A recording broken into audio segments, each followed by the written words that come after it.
মারিয়া লাইতো, আমার কোনো বিচার দরকার ছিল না। বাসা আমার গুলাই রুমের মধ্যে উইয়া গেছে নিয়ে দুতলা ডাইকা নিয়া দুইটা নাইয়ে ছিনতাইকারী সন্দেহে মোহাম্মদপুরের নবীনগরে ৩ ঘন্টার ব্যবধানে পিটিয়ে হত্যা করা হয় হানিফ ও সুজন নামের 2 ব্যক্তিকে।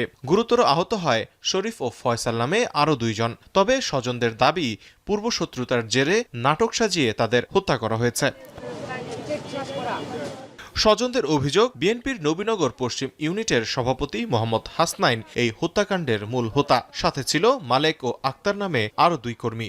এক নম্বর হলো হাসনাইন সভাপতি, ও হলো মাদক ব্যবসায়ী, আবার এরকম ভালো মানুষ এরকম ছিনতাইকার করে আমার এলাকায়।